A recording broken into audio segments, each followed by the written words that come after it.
Bonjour chers amis, nous nous retrouvons pour ce dernier apéritif théologique de la semaine avec un sujet qui est quand même au cœur du christianisme, la question de la foi. Qu'est-ce que la foi? Et j'aimerais qu'on parte de cette question, est-ce qu'on a la foi? Est-ce qu'on peut perdre la foi? Peut-on perdre la foi?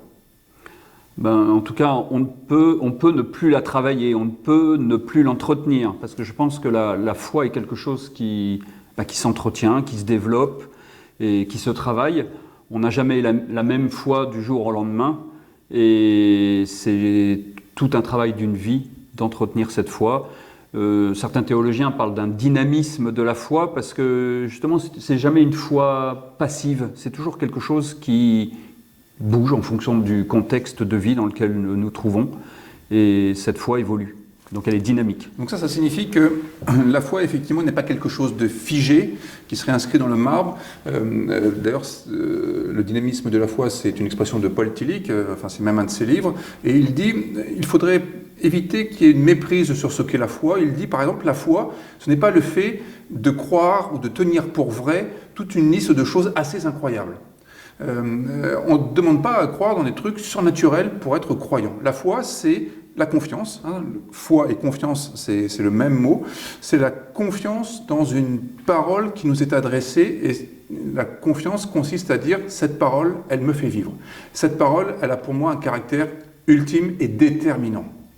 Et donc, on peut se dire, la foi, c'est le fait d'adhérer, de répondre oui. Ou alors avec Schleiermacher, le fait d'avoir ce sentiment de dépendance absolue, ce sentiment que ma vie est en jeu si je m'oriente dans cette direction, ou si je réponds à un appel qui, pour moi, va vraiment donner un sens à mon existence. Donc la foi, vous entendez que la foi, c'est tout simplement croire en quelque chose. C'est pas tout simplement. Moi, j'aime bien cette distinction que faisaient les réformateurs entre la fides quae creditur, c'est-à-dire la foi qu'il faut croire. Si vous voulez être chrétien, il faut croire en l'Immaculée Conception, il faut croire en la toute-puissance de Dieu, il faut croire en la Trinité. Et puis il y a la foi qui est la fides qua creditur, la foi qui croit. Non pas la foi qu'il faut croire, mais la foi qui croit, la foi qui fait confiance, la foi qui adhère, la foi qui dit oui, la foi qui a envie d'exprimer quelque chose de positif sur la vie telle que Dieu veut nous la faire comprendre et saisir. Est-ce que c'est une foi particulièrement protestante que vous décrivez là, ou est-ce que toutes les grandes religions chrétiennes ont la même foi? Alors, je pense que chacun développe une foi qui est toute personnelle.